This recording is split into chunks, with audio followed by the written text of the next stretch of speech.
तो मैं 23-24 तारीख को छत्तीसगढ़ में आ रहा हूँ। अक्टूबर में छत्तीसगढ़ में भिलाई में क्रूसेड करने। धर्मांतरण मुक्त छत्तीसगढ़ का जो हमने आह्वान किया है और जो हमारा नारा है, रोको टोको ठोको। बलजिंदर सिंह करके आ रहा है जो पास्टर है, वह आता है तो सिर्फ और सिर्फ समाज में अंधविश्वास फैलाने का काम करता है। बलजिंदर फोकट, आप यहाँ पर आकर भ्रम नहीं फैला सकते। अगर आएंगे तो मुंहतोड़ जवाब आपको मिलने के लिए यहाँ पर हम सब बजरंगी खड़े हैं आपको मुंहतोड़। तो बजरंग दल क्या कदम उठाएगा? वैसे तो उम्मीद है कि यहाँ से उनको परमिशन नहीं मिलेगा। अगर उसके बाद भी मिलता है तो बजरंग दल का तो एक ही है कि धर्मांतरण मुक्त छत्तीसगढ़ का जो हमने आह्वान किया है और जो हमारा नारा है, रोको टोको ठोको, तो फिर हम उसी में चलेंगे। अगर उसकी जवाबदारी पूरी प्रशासन की और होगी, क्योंकि वो हमारे बोलने के बाद भी, उनकी गतिविधि का, उनका क्रिमिनल रिकॉर्ड बताने के बाद भी उनको परमिशन दिया। तो सिर्फ और सिर्फ समाज में अंधविश्वास फैलाने का काम करता है। लंगड़े को चलाना, मुर्दे को जिंदा करना, इस प्रकार के भ्रांतियों को फैलाता है समाज में। और दूसरा चीज, हमारे छत्तीसगढ़ में भी आने की सूचना है 23-24। हम यहाँ पर इसलिए आए कि वो ना आ पाए और उसको परमिशन ना मिले, क्योंकि उसके ऊपर में पहले भी यौन शोषण के आरोप लगे हैं कि जो इनके कार्यक्रम में आते हैं उनका अश्लील ऐसा SMS बना करके ब्लैकमेलिंग करने का भी इसके ऊपर आरोप लगा है और ये गिरफ्तार भी हुआ था। ऐसे लोग हमारे प्रदेश में ना आए, उसकी चिंता हम लोग को ही करना है। दूसरा चीज, ये जब ये लोग चंगई सभा करते हैं तो आप देखिएगा कि आधे से ज्यादा हिंदू समाज के लोगों के लोग अपने पास बुलाते हैं। हमारा विरोध सीधा ये है कि हिंदू समाज को आप नहीं बुलाएंगे।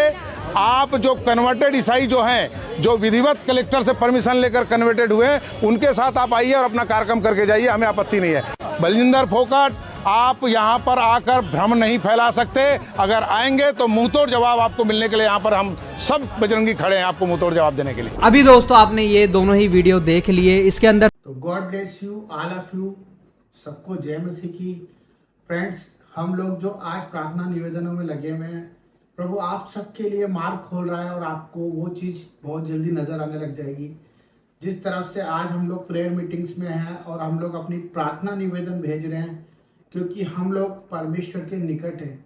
जितना हम परमेश्वर को पुकारेंगे उतना परमेश्वर हमारे पास होगा, क्योंकि वचन कहता है कि ढूंढोगे तो पाओगे और खटखटाओगे तो तुम्हारे लिए खोला जाएगा। क्योंकि वो हृदय के द्वार पर खटखटाता है और हमारे लिए खड़ा हुआ है। जो लोग विश्वास करते हैं मेरे भाई बहनों, आज उन सब के लिए प्रभु बहुत बड़ा मार्ग खोलने वाला है।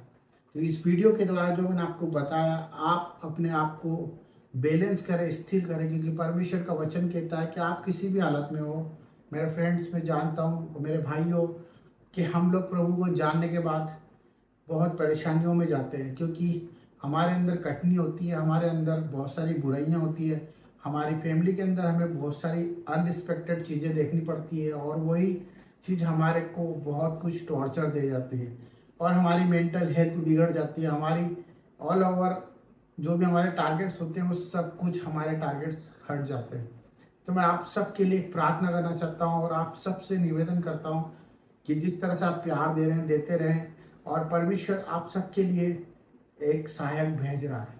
आप विश्वास करें, इसी रात, इसी समय, इसी पल में आप अपने उस सहायक को महसूस करेंगे। अगर आप परमेश्वर पे बिलीव करते हैं, आपको कहीं भी किसी भी चीज़ पे भय खाने की ज़रूरत नहीं है। परिस्थिति कैसी भी हो, चाहे हम लोग मर भी जाएं, परंतु परमेश्वर की नज़रों में, और परमेश्वर हमें ज़िंदा भी कर सकता है, क्योंकि उसका वचन यही कहता है कि जितनों ने विश्वास किया उन्होंने उद्धार पाया। क्योंकि परमेश्वर हमारे लिए यीशु मसीह को भेजता है और उसने हमारे लिए ये सब कुछ रचा है।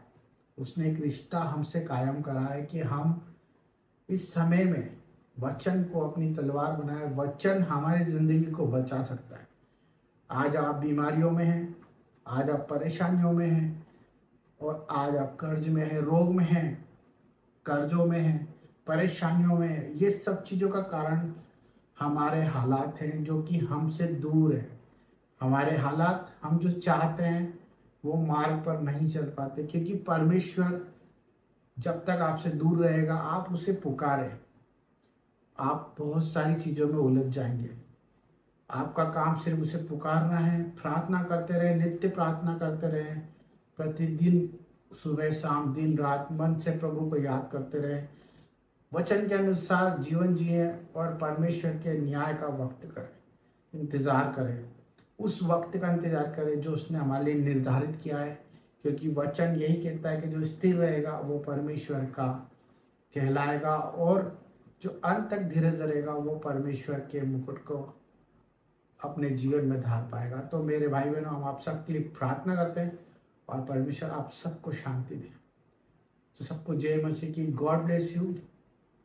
हालेलुया। पिता परमेश्वर, हम सब भाई बहनों के लिए प्रार्थना करते हैं जो लोग कमेंट बॉक्स में प्रार्थना करते हैं पिता, जिनकी जैसी परेशानी प्रभु आप देख रहे हैं, और आपका मैसेज और उनकी बात प्रभु आप तक जाए। मेरे प्यारे पिता, मेरा उद्देश्य यही है कि जो आज आपके द्वारा चुने गए हैं वो सब चीज़ सुरक्षित और सुरक्षित जीवन जिए। मेरे पिता परमेश्वर, उनके जीवन में बाहर आ जाए, आनंद से भर जाए, बीमारी उनके आसपास ना हो प्रभु, और उनके जीवन में तेरी उमंग और आस हो, बीमारियां छोटी हो जाए और ज़िंदगी तेरे नाम से खुशहाल हो जाए।